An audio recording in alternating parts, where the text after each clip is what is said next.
So I was stationed in Washington, D.C. I was going to a professional military education at Brookings Institution.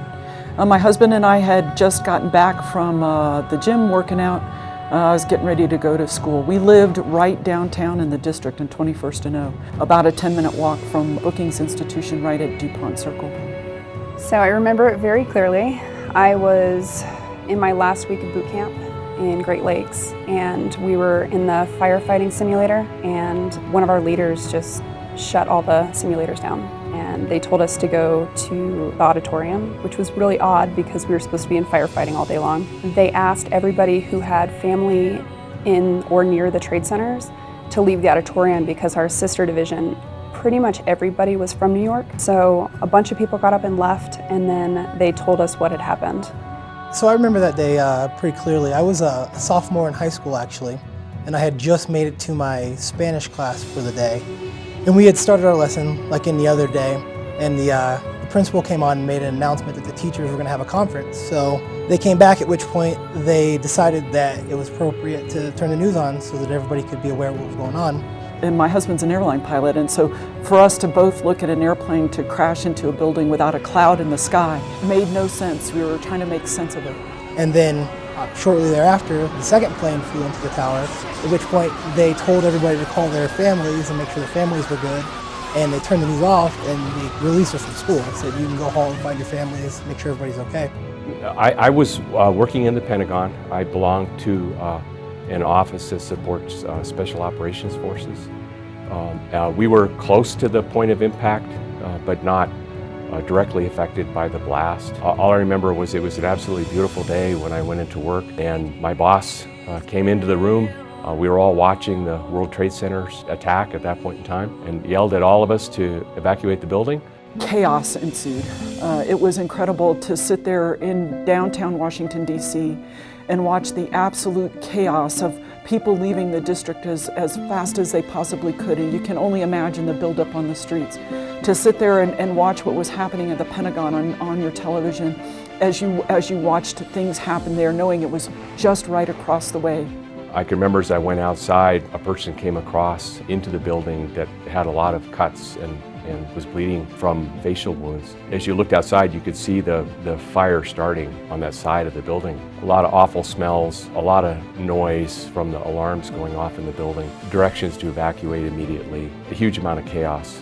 I don't think at that time I still really understood what was happening, being so young.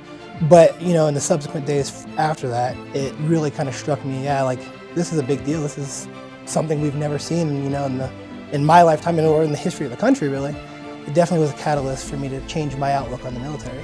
To serve after something like that happened, it meant more to me than it would have at trying to join at a time of peacetime, you know? I mean, I was in disbelief. I just couldn't believe somebody could do something that tragic to us. So the events of 9/11, of course, affected the U.S. but Canada as well. I mean, on the day of the event, thousands of U.S. Passengers found themselves at Canadian airports, and hundreds of aircraft were landed in Canada as the U.S. airspace closed down. If you think about it on that day, on 9/11, the fact that very quickly we had fighters airborne, we had AWACS airborne, we had tankers airborne, we had cleared the sky to ensure that our sky and our safety was there. And having had the privilege over my time in my career to actually fly those type of missions, and today to be the commander of NORAD and reflecting on how much we've grown over time is incredible to me. From a military perspective, Canadians and Americans have joined the field of battle together.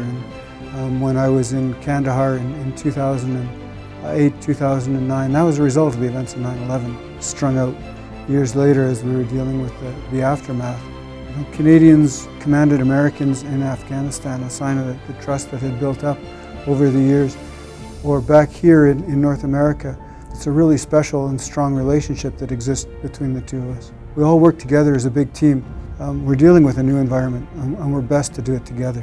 I think the most important lesson we took from 9/11 was the point that preparedness in all its dimensions is absolutely the most important thing we can do. I think America's learned that we are not in a bubble.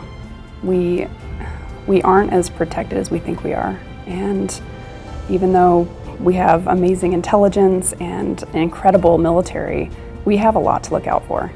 You have to be vigilant at all times because it can come to your doorstep at any time in a way you would never expect. So I think that as a whole, people know that now and they understand that it's extremely important to be vigilant, in defending our homeland. And that all the capabilities of the government have to be fused together in a seamless and unified, synchronized and effective manner.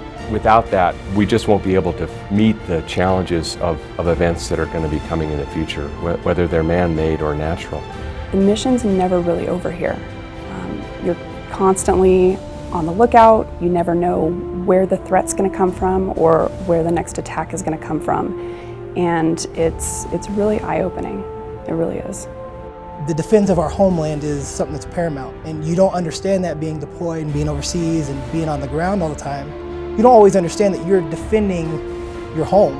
And then coming here and seeing the mission firsthand, it definitely gives you a little bit of gratitude. It allows you to really understand what everybody before you has done and what you're doing.